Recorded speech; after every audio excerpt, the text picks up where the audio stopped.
At first, the river looks empty. No movement, no warning. Only mist drifting above black water.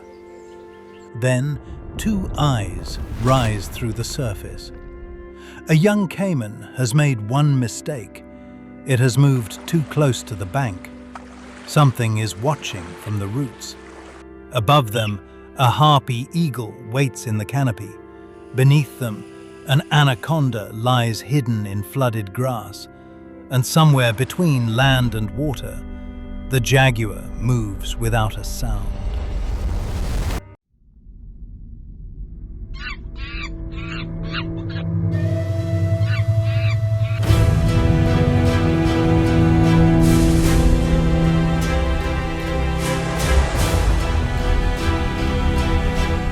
In Colombia, every layer of the wild belongs to a different hunter. But only one question matters. Who truly rules this jungle? Colombia is not one landscape. The Andes climb into cold cloud forests. The Amazon spreads south in a maze of rivers. The Orinoco plains flood until grassland becomes an inland sea.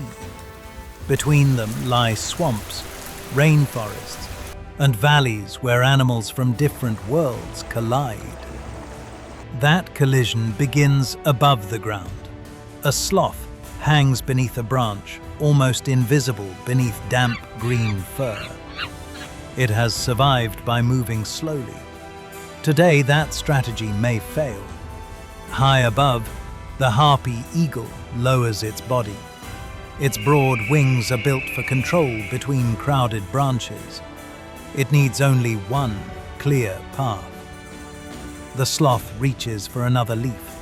The eagle drops. For a moment, the canopy erupts. Leaves scatter. A branch snaps upward.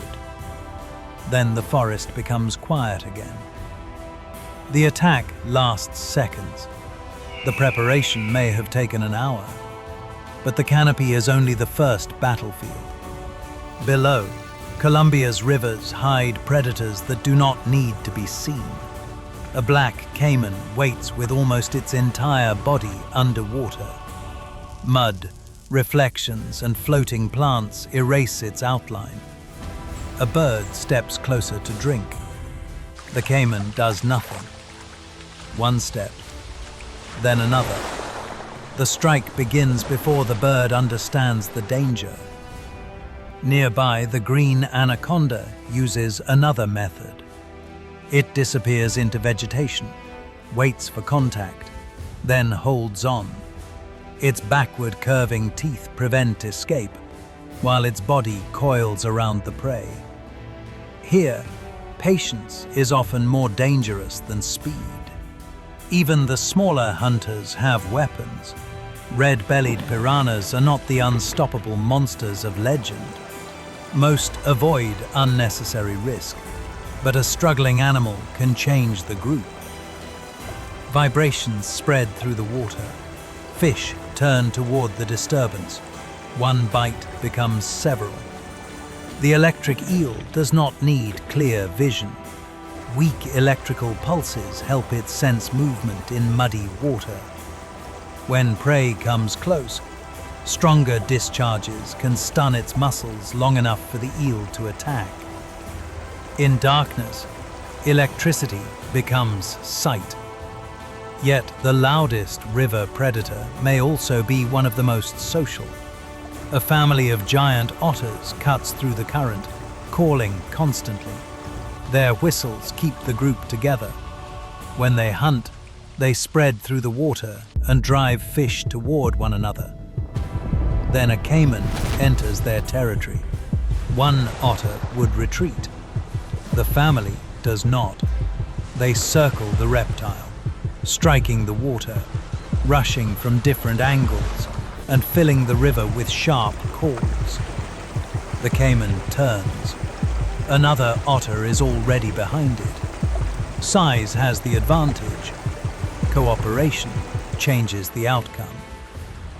Still, none of these animals controls both worlds. That belongs to the jaguar. Its body is compact, muscular, and built for short violence. It swims confidently and hunts along the dangerous boundary between forest and river. A capybara herd grazes near the bank. One adult raises its head. The birds have stopped calling. The herd cannot see the jaguar, but silence has already warned them. A sharp bark breaks the stillness. The capybaras rush for the river. Water splashes everywhere. Young animals disappear between larger bodies. The jaguar charges from the grass as the final capybara dives. For 1 second, hunter and prey enter the water together. Then the surface closes above them. The jungle does not reveal the result immediately. That uncertainty is part of survival. Not every animal fights with strength. The golden poison frog uses color. Its bright skin warns predators that touching it may be a serious mistake.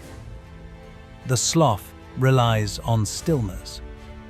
Spider monkeys escape through the canopy using long limbs and prehensile tails. Howler monkeys turn sound into territory, broadcasting their presence so rivals keep their distance. Every defense is an answer to pressure, and every predator forces its prey to become harder to catch. But survival is not their only job. Monkeys and macaws carry seeds away from fruiting trees. Toucans drop seeds across the forest. Hummingbirds transfer pollen between flowers. Even animals being hunted help rebuild the world around them. The jungle survives because its creatures are connected. That is what makes the next silence different. At the edge of a cleared field, a jaguar follows a path used by generations before it. But the trees suddenly end. Ahead lies open pasture. Beyond it, a road. The jaguar waits in the final strip of cover, while engines pass through what was once continuous forest. For the first time in this story, the danger is not another predator. When forests are divided, jaguars lose the corridors connecting their hunting territories. When rivers are polluted, fish disappear, and otters, caimans, birds, and people feel the loss. When old trees fall, harpy, eagles, and macaws lose nesting places that cannot be replaced quickly. The strongest animals in Colombia cannot fight a disappearing habitat. But the story is not finished. Protected forests, wildlife corridors, restored rivers, scientific monitoring, and indigenous knowledge can reconnect what has been broken. Given enough space and time, the forest can recover. And that brings us back to the river. The young caiman from the beginning is still near the bank. The jaguar steps from the roots. There is a burst of water, a violent struggle, and then silence. The jaguar emerges, pulling the caiman toward the forest.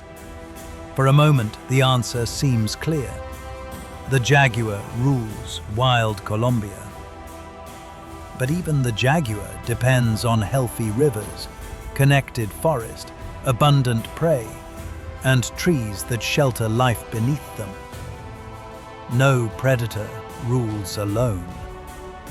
The true power of Colombia is the connection between every hunter, every victim, every river, and every layer of the forest. Break that connection, and even the strongest animal becomes vulnerable, protected, and the wild still has a chance.